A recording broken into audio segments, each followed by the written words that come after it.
Yeah, this is We Are Podcast, the only show where we talk about what we want to talk about. We Are Podcast, let the ice house flow. We Are Podcast, it's an internet talkie show. We Are Podcast, you know the mouse knows. We Are Podcast, so look up an episode and now let's start the show. Hello and welcome to We Are Podcast, the only podcast on the internet where we talk about what we want to talk about. This is episode 41. My name is Matt. And my name's Phil, the creator of the Overlord Tank Group. Thanks for being here with us tonight for the episode. And as always, thank you anyone and everyone for listening. You can follow us on SoundCloud, like, share, favorite, and subscribe to us on YouTube. Leave a question, comment, or email at the letter R, podcast, @gmail.com. Thank you. Funked.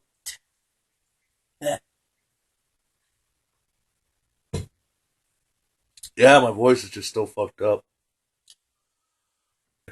Alright. But speaking of things that are fucked up, not so much vocal cords, but faces, I guess. I think I mentioned this before on the show. Like, Jonah Hex is one of my favorite DC characters of all time. Except for, I'm not such a big fan, I'm going to be blind. That fucking Jonah Hex movie they made with Josh Brolin and Megan Fox is fucking awful. It's a fucking awful movie. It has, like, almost nothing to do with Jonah Hex.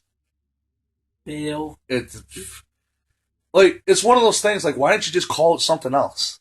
Like, call it Ghost Cowboy or something. Nah. Because for some reason in that stupid movie they gave you, they had like I said, it seems like one of those things like we were talking about last week with Scooby-Doo Apocalypse. You know how like a bunch of business people are sitting around like, how are we gonna make this? You know, we got to make these comic book movies are hot, so we got to make it interesting for the kids.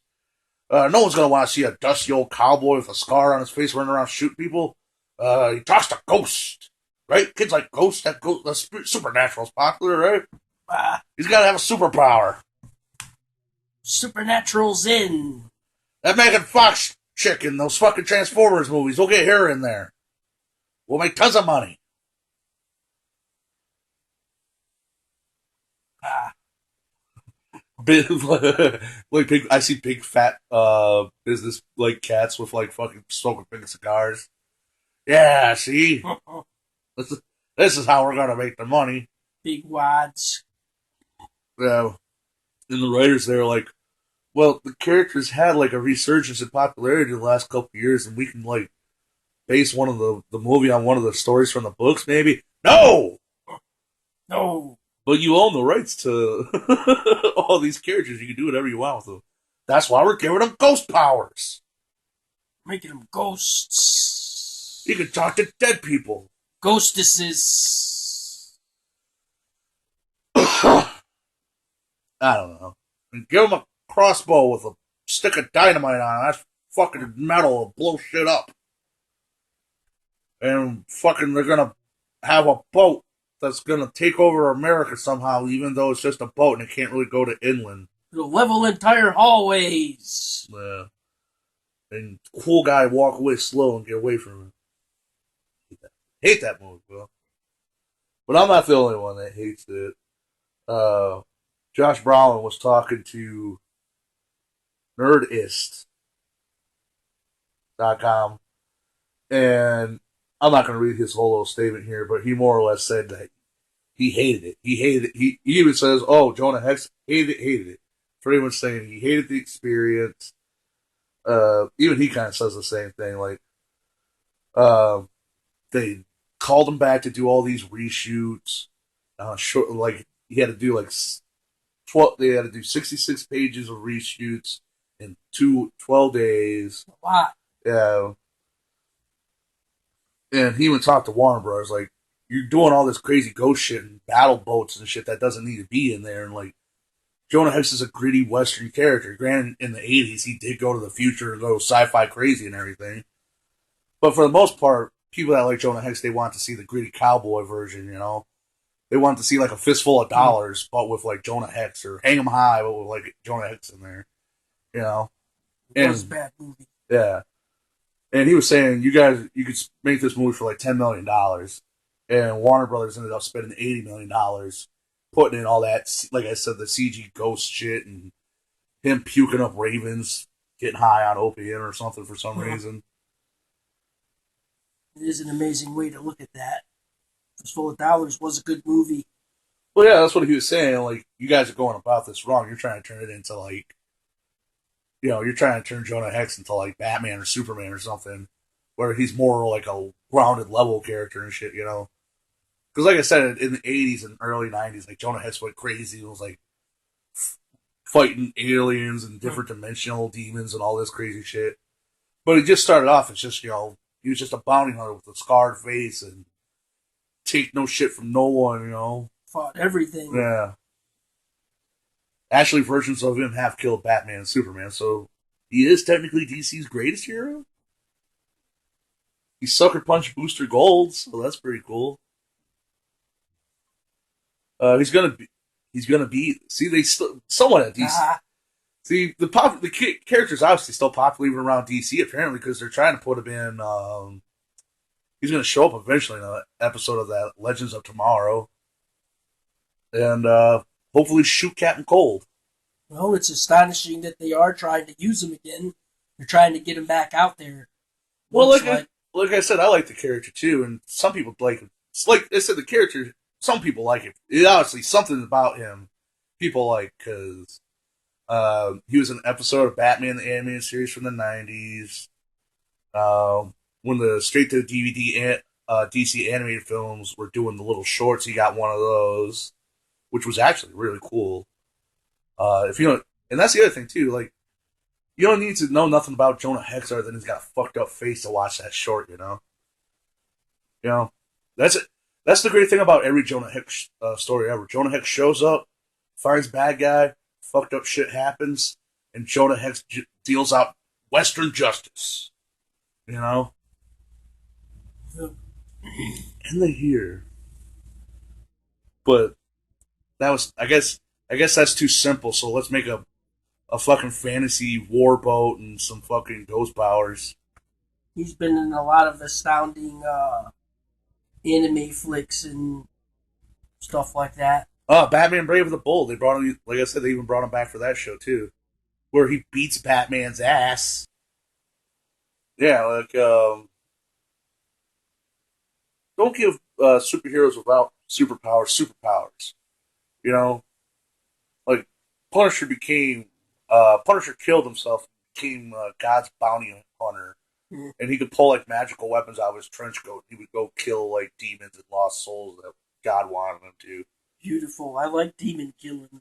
Yeah, I know you got to think. Demon killing is fun. Yeah, I know you got to think for demon killing, but what makes me like the Punisher is the fact that he can take on guys like Daredevil and the Spider-Man, even though he's just a dude, that works out a lot and got training and everything. But he can out-strategize and will his way through a problem. That's what makes people like Batman and the Punisher and Jonah Hex interesting. Even though they're just dudes, they're so driven, they're so determined, they're so focused. They're so willing to plan ahead and to get shit done, and they do it. Like I said, Spider-Man can pick up cars and shit, and throw them down the street and shit, and but yet the Punisher can throw a grenade and sucker punch him just in the right time. The Punisher is big about strategy. Yeah. Plans out his attacks. Yeah. He's not greedy. Punisher and Batman are pretty much the same character, except for one guy. One guy's a psychopath who won't kill anyone, and the other one's a psychopath that will kill anyone that he deems as evil. He makes sure everybody gets theirs. Well, if you're not an asshole, Phil, the Punisher won't mess with you. See, like I said, the great thing is the Punisher's a psychopath, but at least he likes killing other psychopaths. So there's a plus, right? He might. Yeah. If you think about it that way, he's not that bad of a guy then, right? Correct. Now, will you please put that gun down, Frank? Maybe. What gun? Oh God.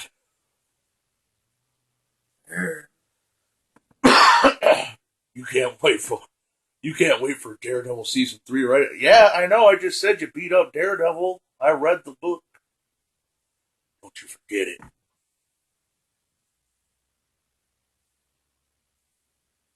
That's big. Yeah. Phil, Garth Ennis doesn't like superheroes, but he likes the Punisher. This might Well, what about anti-heroes? like Wolverine. Oh, Punisher's not that? Yeah, he is an anti-hero. Hmm. That's my favorite comic book characters, not favorite heroes. Oh, One of my favorite comic book characters of all time. But mostly I like the Punisher. The one thing I never understood though is like after he kills like a supervillain or whatever, why doesn't he steal their technology and shit? Like when he killed fucking Jack-O-Lantern for the first time, why didn't he steal that fucking Goblin glider? Right? it is bold, but you should take a couple things. Yeah, if I stole a guy that had a death ray, I'm gonna steal his death ray. But Rick Remender finally stole that idea from me. Even I guess he wrote the comic book first, even though I thought about that as a kid. There was a villain named the Hood, and you know how like pretty much all crime happens in New York City in the Marvel universe in the comic books. Like I said, if you're a criminal, why would you? If you're a criminal in the Marvel universe, why would you do crime in New York City? Spider-Man, Daredevil, the Fantastic Four, the Avengers, Doctor Strange, Luke Cage, Iron Fist, Moon Knight, Punisher stops there on vacation every once in a while to kill some scumbags. Like everyone's there. There is a brilliant amount of number of superheroes that live in New York, obviously. Yeah, that's because way back in the day, the Marvel studio still is in New York City. That's why everyone's in New York because that's where the studio was. Like, it just seems like one of them, it's not like one of them won't find out.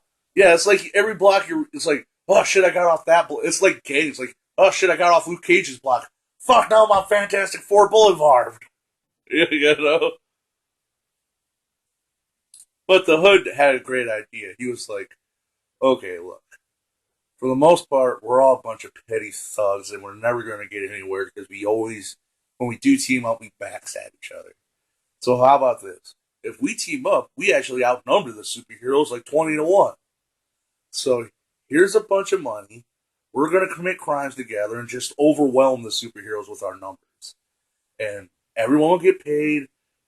Here's these houses where you can, here's these safe houses where you can stash your equipment. You can do drugs, fuck all the whores, drink all you want, gamble, and just don't start no shit. Don't start none, won't be none. And for the most part, everyone was like, yeah, I'm kind of getting sick of getting beat up by Spider-Man, right? Cool.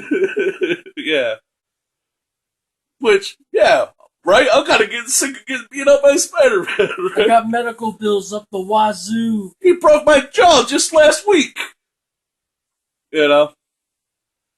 So, but eventually, the Punisher broke into one of these safe houses, stole all the superhero and supervillain equipment he could get his hand on, and just, does what Frank does. But then for some reason, oh no, I remember what happened. He quit using it because Norman Osborn was the head of S.H.I.E.L.D. at the time. Well, he renamed it Hammer.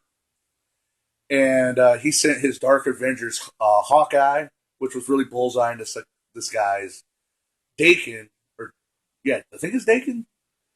Wolverine's son dressed up like Wolverine, and a bunch of fucking Hammer agents on Goblin gliders to go kill Frank.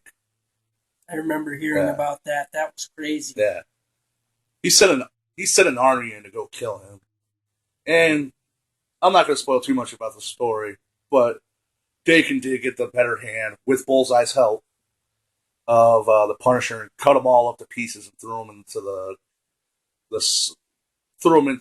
fucking sewers, where Man Thing picked up his parts and brought them Morbius the Living Vampire and made him into Frankencastle.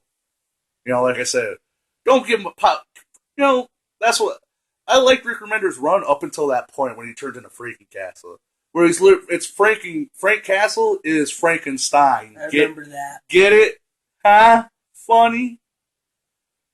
And, Not so. yeah. He pretty much turned him into a Frankenstein's monster where he joined the Legion of Monsters for a minute and was, helping these nice monsters that were being terrorized by this crazy cult that were like, monsters are bad, so we kill all monsters, even kids. I don't give a fuck. You know? Fighting monster Nazis. Pretty much. But yeah. But like I said, don't give superheroes without powers, then that makes it less interesting. But, you know, comic books, he came back. And he came back to being the regular Frank Castle. And I don't know, he just quit using everyone else's equipment, just went back to using like regular guns and shit. Right, Phil? He had Ant-Man's helmet. Come on. You mean to tell me, Phil, actually, if he shrunk down to the size of an ant with like a big old 50 caliber rifle, he could just sit in like the corner of the room, just be like, bah, bah, bah, bah. Right? That would be an efficient way. Yeah. Oh, man. That would be an efficient way to snipe people. Yeah. And nobody would hear it. Yeah, it would just be people's heads exploding. They'd be like, what the fuck? Flap. Yeah, they'd be talking, then all of a sudden, Bobby Bob guy's head just explodes. Funk. He's like, look here, you're going to give me 10% of your business or I'm going to... Splat.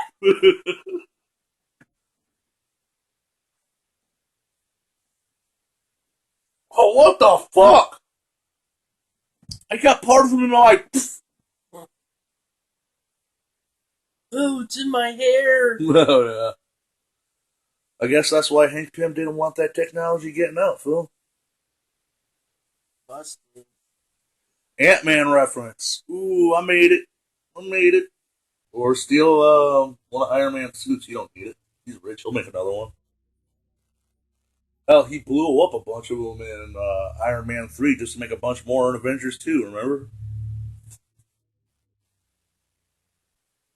Just kept building them and building them.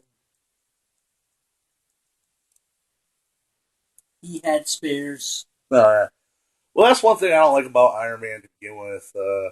Like every storyline where they try to break Iron Man down, and it was like, oh, they blew up his armory. They blew up his armory again. What? Okay, I get you're proud of it. The thousands of fucking different Iron Man suits you made, but why do you keep making fully functional ones for people to steal and or blow up all the time? That's got to start digging into your wallet after a while, you would think, right? I agree, especially if it ain't even being tested by the military.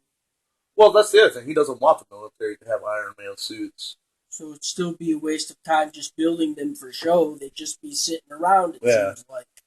Well, he did get to the point, too, where, like, even they jumped ahead, but, he does eventually get the power. He upgrades himself where he can control multiple Iron Man suits at once. So, like, if he's getting his ass whooped, he'll call in for backup from the Iron Man suit from the 80s that everyone loves. You know? And plus, too, it's like for selling action figures. He has an underwater Iron Man suit. He has the suit for going into space. The only thing cool he's ever did, the Hulkbuster.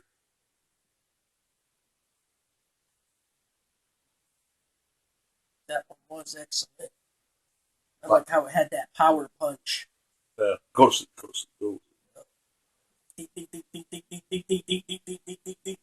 Like I said, once again, Phil, the Hulk's the greatest part of both those Avenger movies. But Dragon Fist power punch. That'd be funny too if he was punching him in the face, going, "Shoryuken." Why won't he KO? Even Hulk was like, shook it off for a minute. Well, as much as I like the Hulkbuster suit, because it's Iron Man's attempt to make a suit that's supposed to be like physically on par with the Hulk, but you can fucking trank the Hulk. You got to put a bunch of tranks in his ass, but you can trank him. Why is the Hulkbuster just like, it just runs up, grapples him real quick, and just sprays knockout gas right in his fucking face until he passes out, right? Would be easier. Yeah, a lot easier than destroying half the city. You know? Like, make it where the arms lock into each other. That way, when you wrap it around his back, it's just locked in there, pumping gas into his face. But then I guess you'd have the problem that I guess he'd be trying to rip you off. Then he's rip.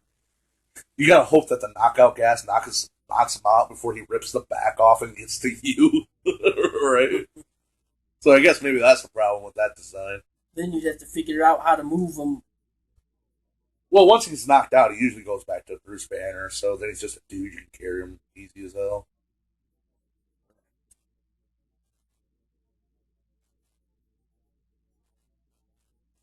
That's what the Punisher did. He followed the Hulk until he turned back into Bruce Banner, went to sleep, shot him in his sleep. He didn't go through all that fucking mess, right, Phil?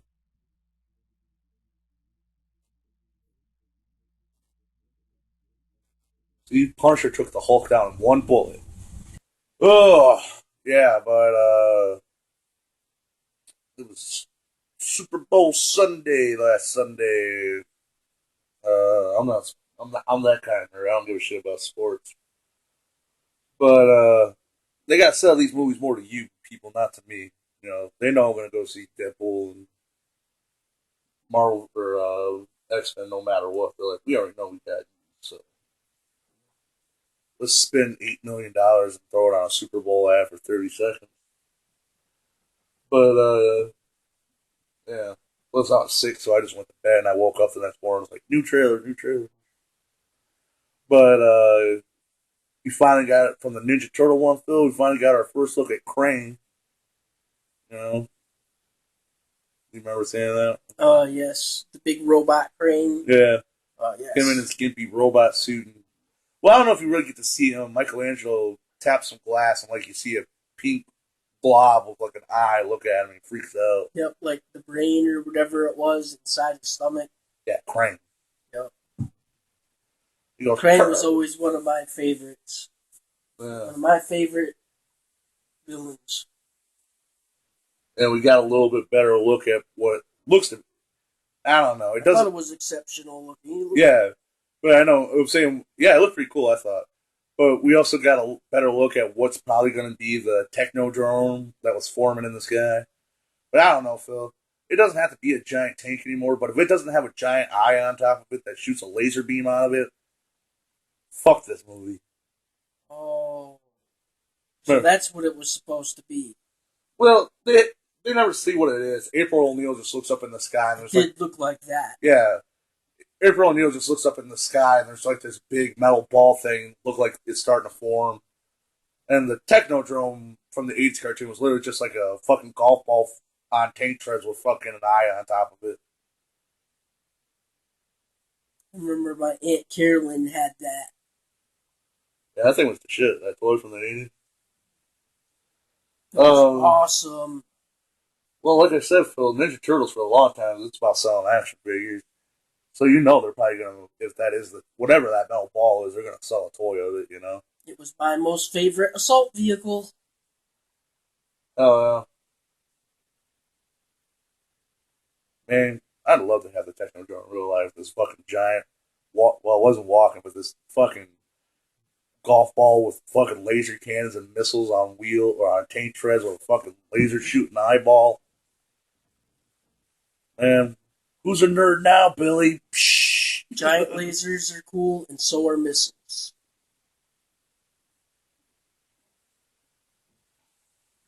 Fact. Fact of life.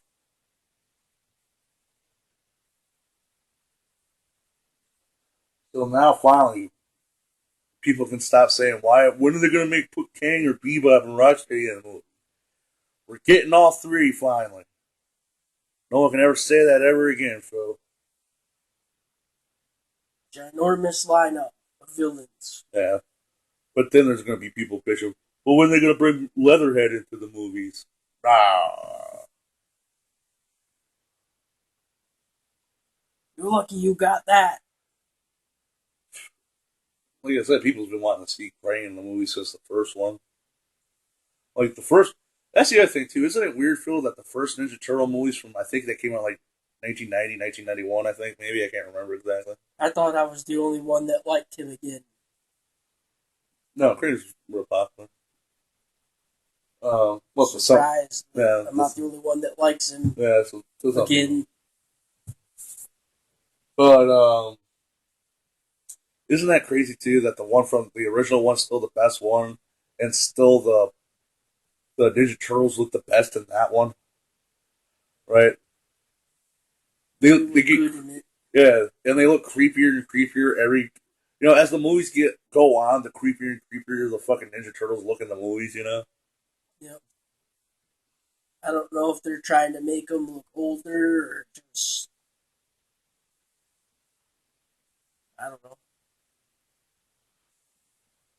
I don't know either, Phil. I've always just went by like sooner or later they were trying to get him to resemble like back in the old days where they were mentioning turtle gods. That weird anime show. Kinda. And they had a Ninja Turtles anime that only had one episode. I thought that at first. Well, that's the other thing too. Like they don't make the Ninja Turtles look as big. Like I said in the first one, they looked like they were like fucking 10 feet tall, right? Yeah, like they're trying to make them as tall as gods or something. I don't know where you're getting that from, but all right. But yeah, but that's what I'm saying. Like, how's Casey Jones supposed to have his legendary fight with Raphael when Raphael's like 3 times his size? Supposed to.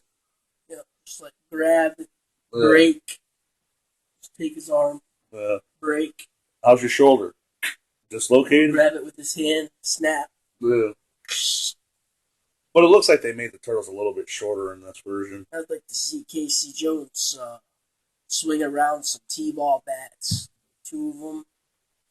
T-ball. They're small. Oh, Ball fast. I think he's done that before.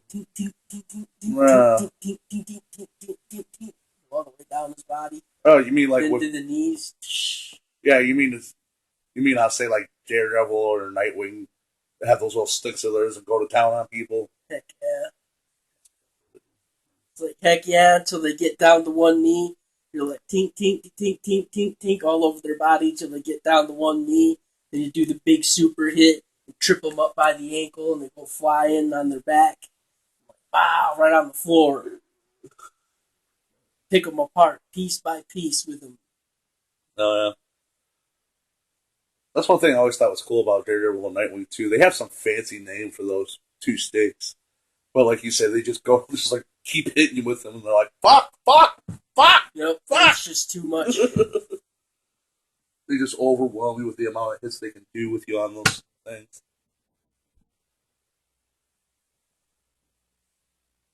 But they also had, just smother you. Damn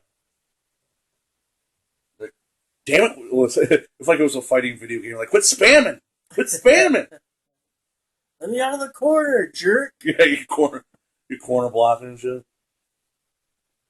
Let me out of the corner, eh?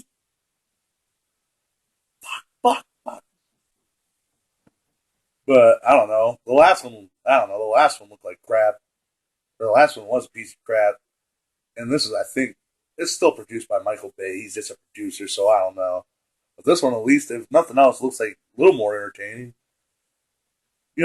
At least they figured out, at least if they do it like this, less April O'Neil and more Ninja Turtles fighting stuff, I'll be happy. Even if it's not that great of a movie, because that's what you want to see when you see a Ninja Turtle movie, right, Bill? You want to see Casey Jones and Raph have their big fight. You want to see the Ninja Turtles beat up some random foot ninjas. We get to see the battle shell again. And then you want to have the big climax on top of a rooftop. Because it always has to be on top of a roof, Phil. It's not a dramatic fight. It's not a dramatic boss fight unless you're on top of a roof. Well, they're ninjas. They like to be up high. That's where they feel comfortable. Yeah. Or like in Road City Ransom, or not River City Ransom, but Streets of Rage. It's not an epic boss fight unless you fight your way from the bottom of a building to the top to the executive suite and kick the boss out the window. And you gotta have an elevator level. Yeah. Every side-scrolling fighting game has to have an elevator level. Classic. Just a classic rule. It's written. And bad guys are going to land on the jump into the elevator, and then the elevator is going to be too heavy to move, and you have to beat some people up. That's the thing too. When you beat them up, it would just show them fall down the elevator shaft. I'm like, are we throwing these people to their death? Yes. Yeah. Yeah. Because when you're in the streets, you can just argue, you just knock the guy out. He's just lying on the street, knocked out. But no, they show that dude falling. You fell down that shaft. Yeah. Yeah, the guys on floor 1 and 2, they might be okay, but guys on the 5th floor, they did.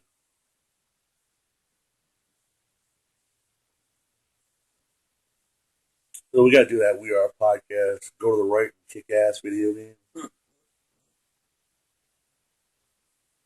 What's the goal of the game? Go to the right and kick ass. That would be insane. Yeah. The story of the game is what? We just got out of a movie and now we got to go record. And just like Ryu, we have to fight the local street youth and hooligans on our way to the recording studios, right? One of the bosses could be Testicles. Or Tusticles. Remember Tusticle? We can fight the human Sentai pod. He's one of the mini bosses. Yeah. We can fight the human Sentai pod. Tusticle. Bizarro Mac can make a comeback and be like a 8 or something. He could throw like health bars or something. It can't have a go unless it's in H2O. And then in the very final level, we have to fight our way up an elevator shaft to beat up the mouse who stole our mic. No, we finally get. That's the big twist, right? We finally get to the studio. We kick down the door. Let's record. Oh no! Someone stole the mic. Someone stole the mic. And there's just a note there that says, "Aha!" Then we have to go to the mouse's ivory tower and fight our way up an elevator shaft to beat up the mouse and get our mic back.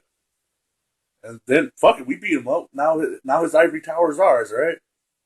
We win. Yeah, not only did we get the mic back, we got a sweet ivory tower. And a pissed off anthropomorphic mouse. Makes sense. You'll never defeat me! I am your god! Fall before me! We've done it. Bow before me and make me money! Ha ha!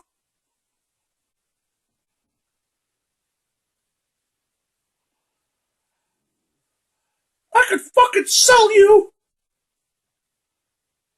Matter of fact, I think I will. Guess what? You know I'm a lot of water bros. Because I thought we were going to have a problem here. Do we have a fucking problem? Yeah, I kick in the door. It's like, give me the mic back, Mr. Mouse. And punches me right in the stomach. We got a fucking problem here! Oh, fuck. It's like episode 2 all over again. You don't talk. I'll whoop your fucking ass! No, he could be like, I'm gonna have you fucking killed! Then he snaps his fingers and like, copyright free Captain Patriot dude comes in and tries to beat our ass. It's like, you know what I owned?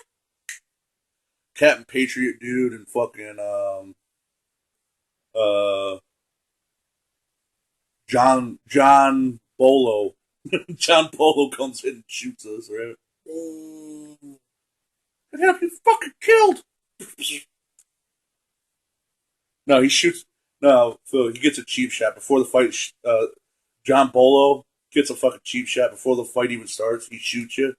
It's like, what the fuck? The fight ain't even started yet. I don't care who shot first. What the fuck does that even mean? What the fuck does that even mean? Damn. So if any of our fans are indie game developers and want to get a hold of me, you can email me at podcast@gmail.com.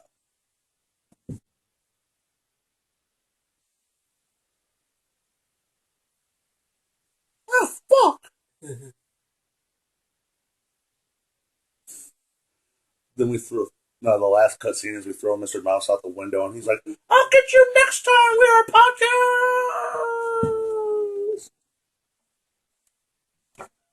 No, don't reload. Yeah.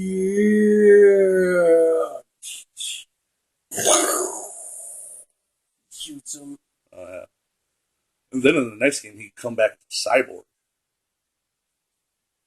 Yeah. He could be the cybernetic Mr. Mouse.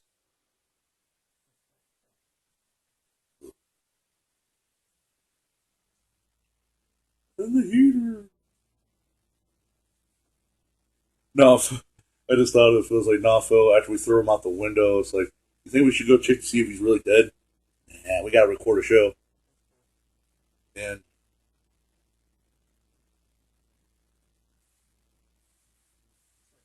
I want to get it done before 10 tonight. well, yeah. That movie sucked. And Captain America Civil War. Civil Burp War. These are all 30-second trailers. That's why I didn't bother to look these up. I figured we just kind of shoot through them, right? Because they're all pretty short and quick. There's not that really too much new to talk about. We get to see Winter Soldier's about to bust a cap in Iron Man's face for some reason, but Tony Stark has a Iron Man gauntlet watch glove thing now, and he's able to whip it out just in time before getting shot. We get to see more standoff shots of the two opposing Avengers sides. Ant-Man gets a new helmet, it looks like. So, yeah, like I said, I don't know. Like I always say, Captain America is my favorite Marvel movie so far. This one looks probably going to be the best one. I think they kind of jumped the gun on using the Civil War storyline a little bit. You know, because in the comic books, it's the entire Marvel universe, and then here it's just going to be like, 8 guys, or, like 5-10 guys versus, each other, So it's not going to hold quite the grandiose scale, But, I don't know. Like I said, this looks interesting. There's not really that much more new, really, to talk about, and get to see Captain America kick Iron Man's ass. I hate Iron Man, so I love that shit. About time. Yeah. Yeah. So I don't know. Like I said, I got really no. Like I said, they're so short. There's not really that much to talk about. Well, because they're all out the movie anyway, they act like they don't respect each other anyway most of the time. Now they finally get all that hate out. Because, they always felt like they had to challenge each other, or like they were better than one another all the time. Like, Well, I'm better than you, and yeah. you're not better than me. Well, they've been setting They've that. always had that. Yeah, well, I guess that's kind of a good thing because they have been kind of setting that up since the first Avengers movie that they kind of don't like each other. Yeah, they're always throwing. I noticed that they throw a lot of cheap shots at each other all the time. Well, plus you got to think about it too, like A little immature. Well, if you think about it this way, Captain America was frozen back in the 40s when he was, joined the military. So Captain America's maybe 20-something, frozen back in the 30s, coming to 2000-something. So he's like an old man, you fucking newfangled kids with your goddamn iron suits and your arc reactors and your fucking Ultron's almost blowing up the world. The newfangled robotics. You fucking beep bop booping robots. newfangled computer gadgets. The fuck's an iPhone? My eyes in my head. Maybe that's why he hates him, because deep down Tony Stark's really just an 89-year-old man, like, or well, I guess he'd be like almost 100 now. Like, you fucking kid, you know. Even though Tony Stark's older than him, he's like, you fucking kids with your fucking Twitters. Back in my day, play with a stick. Fucking 15 miles uphill both ways. And another dragon. And when you got to the top of that hill, you fought a dragon.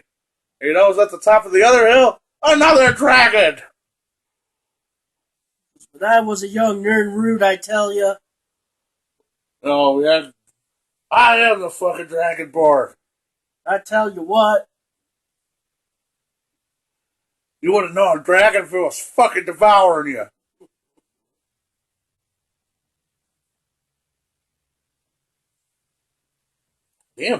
Damn, Steve, you ain't that old.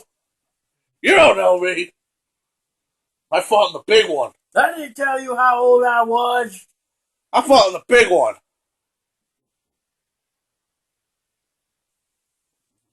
My best friend got his arm nuked off, and now he's a cyborg man. I took one to the knee. I took an arrow to the knee.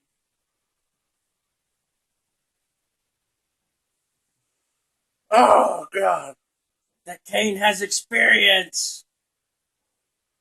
They didn't call us the greatest generation for nothing. Stanley's behind him. You tell him, Cap. Excelsior. Is that my cameo? Did I get a check now? Where's my check? I got a cat. Can I walk off stage now? But I gotta catch this quick. I ain't got much time left on this world. Can I walk off stage now to the ATM? They cashed in the ATM, right? He ordered a portable one. I'm just gonna assume this clears. It's in his dressing room. Where- I've said that before about matches. Where Harrison Ford wants a bong hit every time he gets off camera. Stan Lee wants an ATM in his dressing room. Probably not possible. That's what I thought about WWE ambulance matches. Like when they go away in the ambulance, there's portable ATM in the ambulance. Cash a check. Alright, it'll clear. And you can figure out what hospital you want to go to.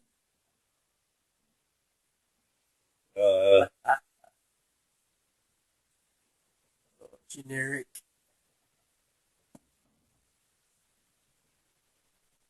Or you could be like Jake the Snake and be like, I'm not wrestling until I get a 6-pack and an 8-ball of crack.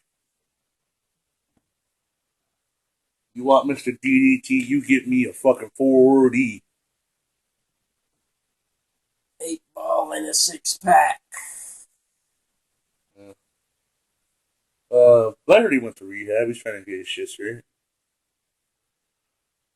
Remember, Phil, when we were at the Scrawl Mart that one day, we had the life story of Jake the Snake for $5, and I was like, oh, hell yeah, I got this.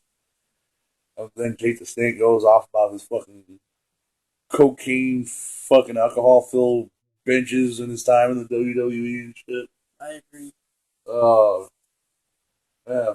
And Jake the Snake, every once in a while, he would still pop up for a Royal Rumble or a fucking quick cameo or something. He'd be like, holy shit, he's still alive? Yeah, it was brutal. I thought he was fucking, you know.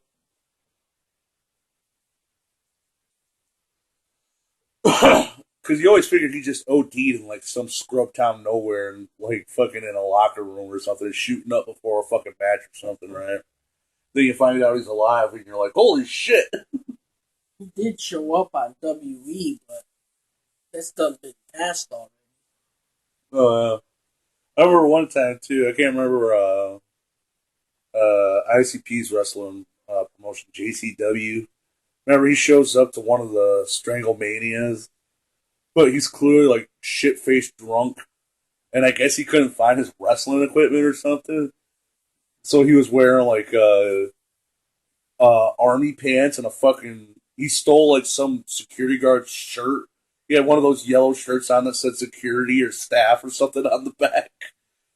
And, yeah, I think he was supposed to be in like a 3-way fight with someone. He showed up late or whatever, and like the match was over, so he's like, well, fuck it, I gotta get paid. So he just DDTs the ref and leaves. Yeah, like I said, he's clear. It's a 3-day musical fest, and Jake the Snake started 3 days ago. Right? It's a 3-day musical festival, and Jake the Snake started partying 3 days before the festival. He did.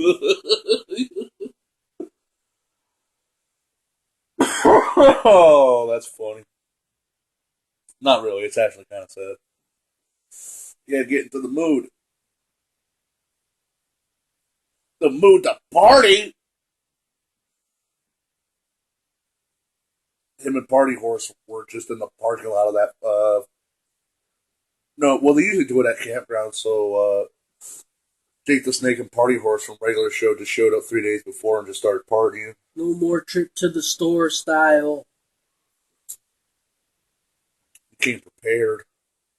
That's the other thing too. Like I said, he was probably just walking around the festival. People were probably just giving him fucking drugs and booze all day too, and he was probably like, "Oh hell yeah, I'll take a shot with you." Oh, you want a picture? You got a joint? Smoke a joint, take a shot with a legend. Hell yeah. With a legend. You ever do bong hits with a WWE legend, son? Do you wanna? Terry Funk was at one of those Stranglemanias one time too, and someone asked him, because he was in the autograph line, you know. And some guy asked him, like, hey man, you know, because Terry Funk's, he's a real legend. You know, he's worked for every promotion that's probably ever existed since the fucking 60s, you know. He has done it all. Yeah, he's done, he's the king of extreme. He's got blood on the mat, Funk you. He's done all of it. Yeah. But the guy asked him, what was your favorite promotion you ever worked for? And he says, JCW. And he was like, why? He picks up a can of Budweiser, I think it was. He's like, they let me drink on the job. Glug, glug, glug, glug, glug. You know, because Vince ain't going to allow that. Or like, what was that one match Lex Luthor jumped out on because what's his name came in? He showed me. What was that one? He's not listening to me, man. Oh, the cage match between Lex Luger and Bruiser Brody. Yeah, Bruiser Brody. Yeah, like I said, you could tell Bruce. I don't think he was drunk. He was like probably just high as hell because he had like this zombie look in his eye, like. He was probably basing beforehand. Yeah, you could tell he was clearly fucked up. And yeah, you know, wrestling's fake. You know, I think Jimmy the King said it best. You know, it's like ballet with fighting. Yep. You know, yeah, like I said, you can only fake a 300-pound man landing on you so much. You know, so when a 300-pound, well, Bruce Brody was a 300-pound man, but when a big muscly ass motherfucker isn't listening to you when he's trying to fake punch you in the face, that's kind of scary. You know. Yes. Because if he wanted, you know, if he's really that kind of fucked up and just wants to, he could really start hurting. You know? So that's kind of a scary thing if you think about it. It's like even a big ass dude like Lex Luger even got scared for his life. Oh yeah. And he was taller than him. Lex Luger was more muscular, but still. Big dude like that walked out, got scared. Phil, that's all Lex Luger ever had for him, that he was a big muscle dude. True.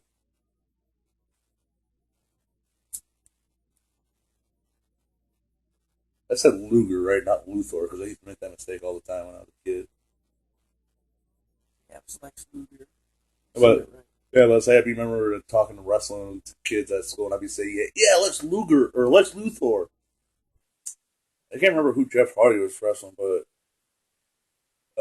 it was when he was in TNA.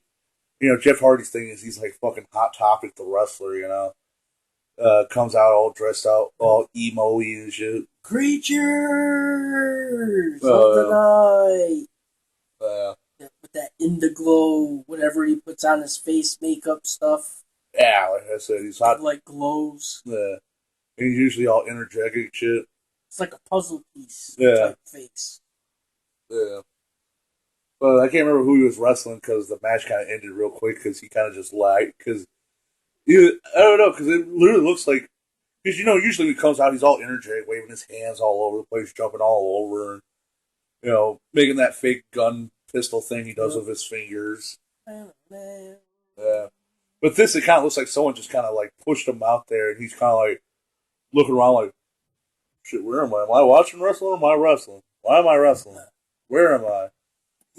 And then, like I said, he comes in, does a couple moves, and pretty much just like, okay, dude, I'm done. Just pin me, man. This shit's over with.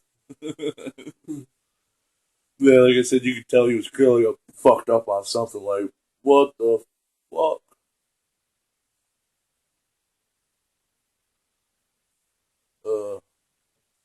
And I'm sure he got arrested for drug charges at one time. Surely. I remember that. He was apparently supposed to be high or something. Yeah, it looked like he was like fucking on some downers or something. He looked like fucking, like I said, he looked out of it. I said, at certain points in the match, you could like even especially when he was walking out, he kind of didn't look like he didn't know where he was.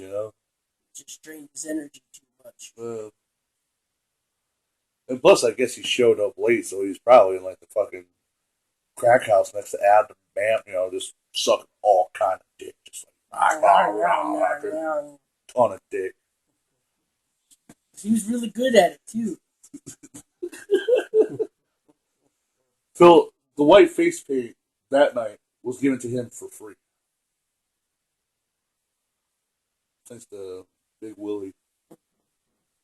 Or no, from what was it from Harold and Kumar? Go to Guantanamo. Big Bob. You didn't eat that cock meat sandwich, did you?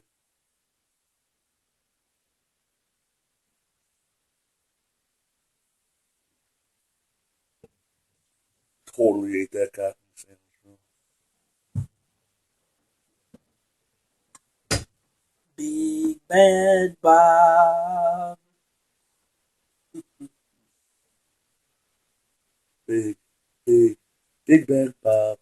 Baddest man in the whole damn town. Meanest in the junkyard dog.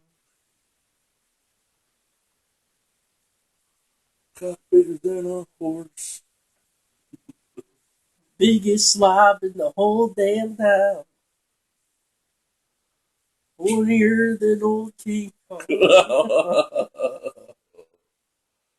Oh, bro, it's fucked up because King Kong wanted to bang that blonde chick in both those movies. He did. Oh. For some reason, when both of their eyes met. Gotta be a little bit louder, dude. You're trying to get quiet again.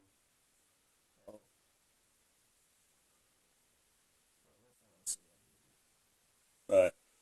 But, yeah, the original King Kong movie from the 30s is a classic. Little racist.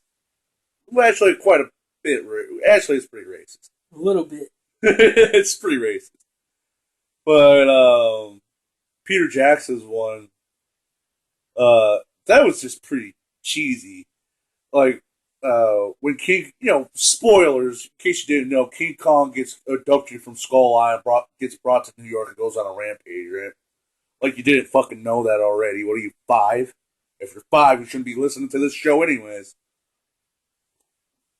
But, in the middle of Peter Jackson's King Kong rampage, he kidnaps the actress that he's in love with, and they're running through like a New York park, I'm guessing, and he slips on the ice. And remember, they have that cheesy ice. They have like a fucking ice dancing scene with fucking King Kong and this blonde chick, and they're having fun and shit. And like, oh, King Kong, he's such a bad guy. And then, so fucking hokey, man. Couldn't ever. Yeah, but then the big bad military shows up with their tanks and shit and starts shooting at King Kong, so he has to dip off. Of course. Like, Peter Jackson, he loves those movies, I can't remember how much he spent on it, but he spent a ton of money on in the original one. It's all King Kong's for the most part is done in stop motion, and then literally at the end where King Kong falls off the Eiffel Tower, or he falls off the building or whatever it is to his death. And the 1931s is literally just a doll. They just had a doll hanging on there, and they just let it drop, right? But I guess someone found that and put it up on auction. Peter Jackson spent like a ton of money on that fucking thing, I guess. Because he loves the movie so much, Expensive? I can't remember, but I think he spent like $1 million or close to $1 million on it or something like that. And it's from like the 30s, so it's all like beaten up and tattered and shit. Like you can see part of the skeleton, the metal skeleton under it, Intense. So That's intense. Yeah, like I said, so he clearly loves King Kong way more than I. Well, I don't have that kind of money, but if I did, I wouldn't be spending on King Kong shit. I'd have a Batmobile. There's so much better stuff out there that you could spend your money on. Yeah, I can get a replica Batmobile. Might as well look at all your options. Even though I don't like Scooby-Doo that much, though, if I was super paid, I'd totally get a Mystery Machine. What if the little kid doesn't want a Mystery Machine? I'd even get a giant Great Dane. That's what Scooby-Doo is, isn't it? I think so. Yes. All do. I was saying, and I name him not Scooby-Doo. Come here, not Scooby-Doo. Who's a good boy, not Scooby-Doo? Name him Ruh-Roh. Name him Ruh-Roh. Who's a good boy, Ruh-Roh? Ruh-Roh. Ruh-Roh. Who wants a not Scooby? Who wants a not Scooby snack? Or who wants a generic dog biscuit? It's time for your doobie snack. Doobie snack. Zoinks, yo! Let me get a hit off that.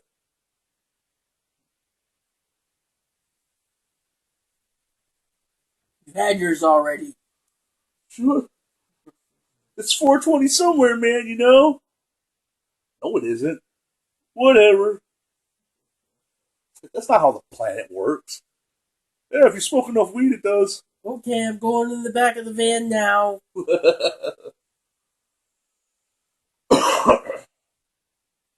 Well, I'm coming with you. He's like, no, you're not. That's where he hides his good shit, Phil. Yeah, I am. There's a secret compartment in the back of the Mystery Machine. Shaggy gets it in like a fucking little pipe and a little bit of weed comes out. This is good shit, yo. Matt be like, whose property? Whose property? Why are you here, you stinking hippie? Who let you on the property? Like, you know me, man. Why you gotta be? No, you'd be like, why you gotta be a cog in the machine, man? Alright, you can leave now. Down, man. You're killing my buzz, man. Buzzkill, yo. I don't know, Phil, what kind of... Like I said, if I was like mad paid and had more money I didn't know what to do with, I'd buy a Batmobile and a Mystery Machine. Probably a DeLorean, too. Just weird nerd cars, I guess. Even though I'm not really that into cars, weird. But what would you do if you had like sick money that you could just be like, whatever you want, man? I'd buy a truck of pillar. A truck of peed. Yep. Some of my favorite. A real giant truck of pillar, man.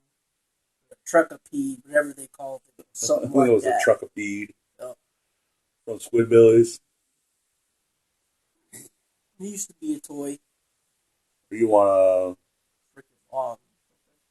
Was it a truck boat, Skidoo.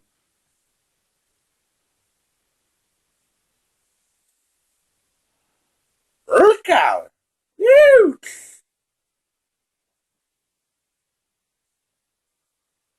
I was going to say, you know that's a joke and technically impossible to drive, right? Hmm. The truckapede. It's got like 1,000 wheels on it, man.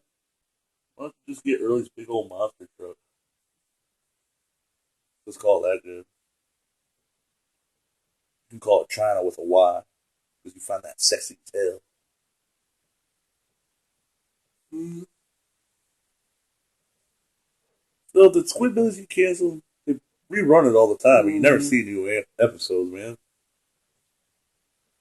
They're too busy giving fucking Tim and Eric money. They don't need no more money, Phil.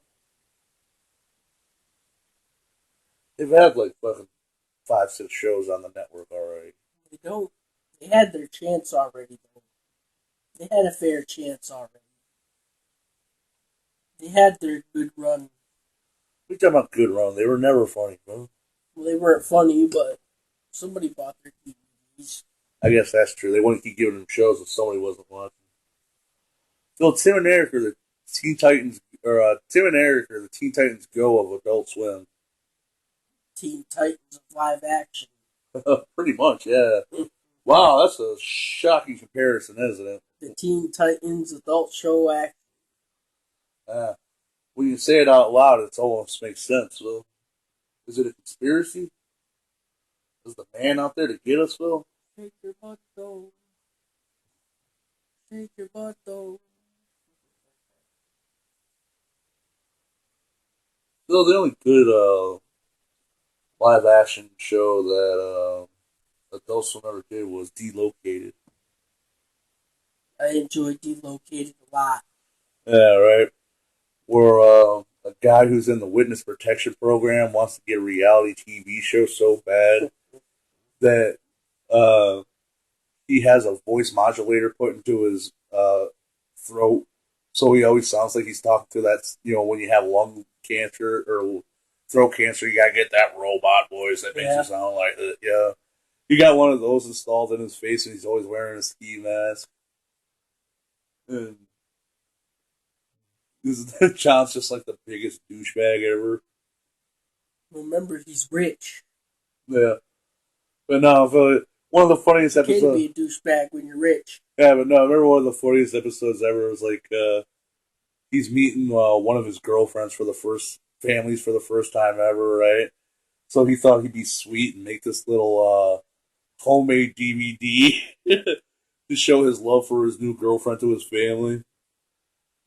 And remember, because he's in the witness protection program, they give him a security guard. Remember, his security guard puts the DVD into the player, hits play, and just leaves the room because he's like, I watched this, I know some shit's about to go down. And remember, it starts off all sweet and innocent and shit, and then he's like, but then I took her to the bone zone. He edited it. Oh yeah, yeah. You're right. The security or his bodyguard did edit it, so yeah, so he knew what was coming. Yeah, and then he gets into like way graphic detail about how, you know, in front of her family, how about they had sex for the first time and shit. And I think the brother or whatever like got sick of it. Was like, "Why you son of a bitch?" and hopped up and punched him in the face. He was like, "That's it. You're fucking dead. That's it. Yeah, I've had enough. You're fucking dead." And because he's part of the witness protection program, his bodyguard has to come in and whoop his brother's ass. Like, no, I thought we were bros. No. Oh, it's fucking great. Remember, he punched him a couple times, got some cheap shots. Yeah,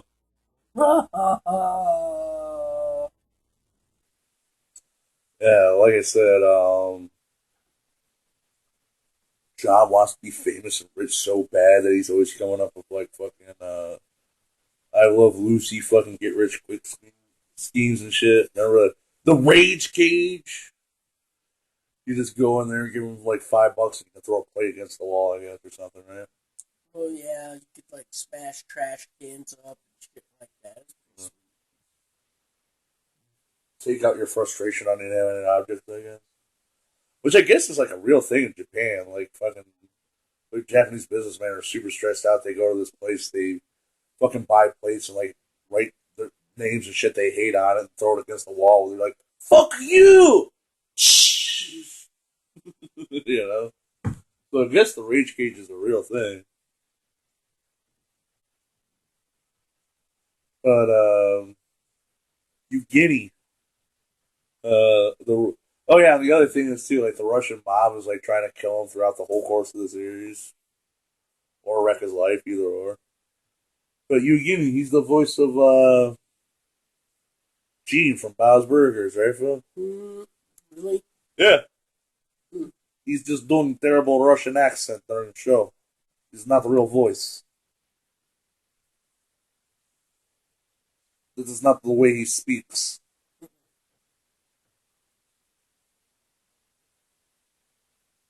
Actually, I think I'm not 100% sure, but I think like every Russian person on that show is not a real Russian person. So Sometimes Eastern European is mistaken for Russian people a lot. well, they even made fun of that, and They thought Nico was a Russian guy and he's Eastern European. that's what I was about to say. Because Technically. that was one of the jokes in Grand Theft Auto 4. Nico talk, at the same time. Okay, Matt, that was your Russian voice. What's your Eastern Ukrainian voice? This is my Eastern Ukrainian voice. It is different, not same. It's different voice, not same. You do not hear subtle differences in performance. But yeah, remember he could like that Russian guy, not the Russian. But it could be easily mistaken. Yeah, He was Eastern European, not Russian. I got to get around both, just as you. My cousin owes money to lots of bad men.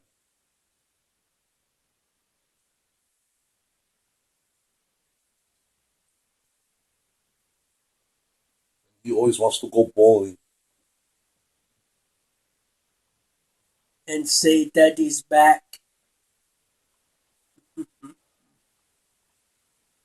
He loves to bowl and pick up on hookers. This is why he has many problems in life.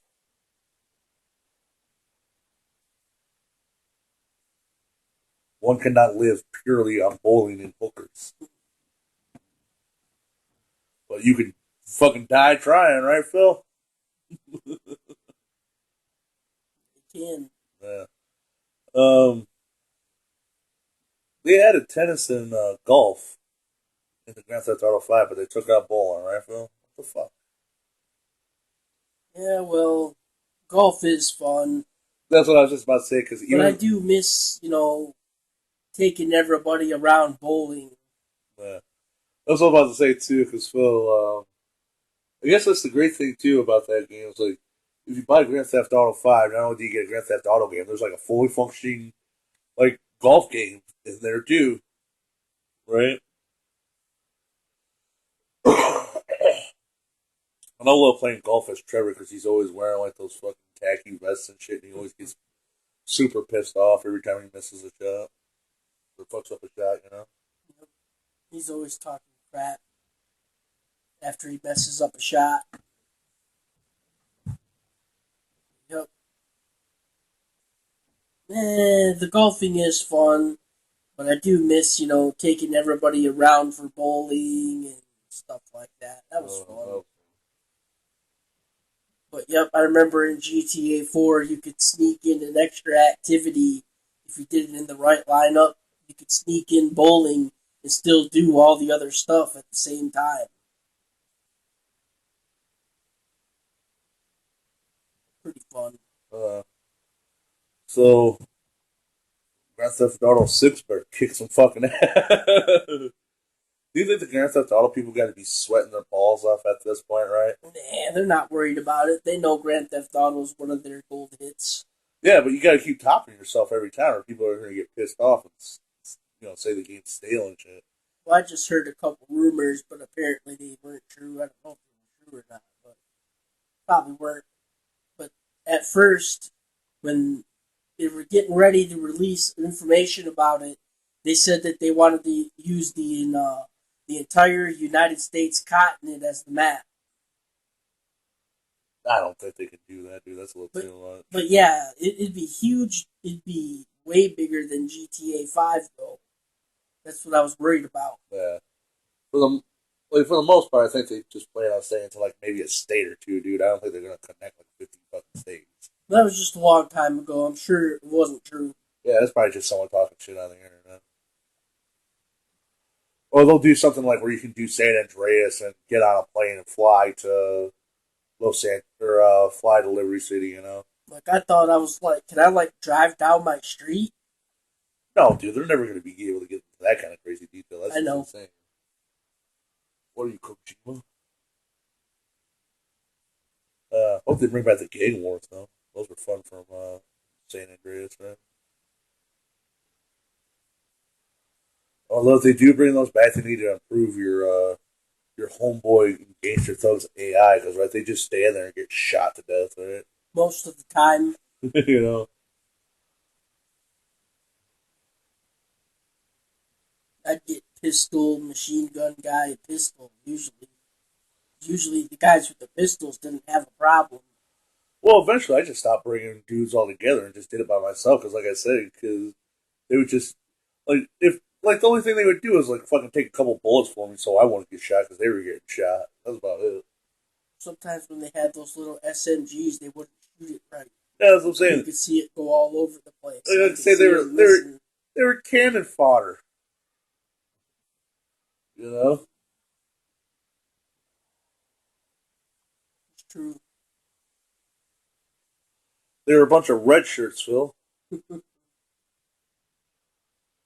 like, hey man, I thought Grove Street's colors were green. Why are we wearing red shirts? Bunch of pink shirts.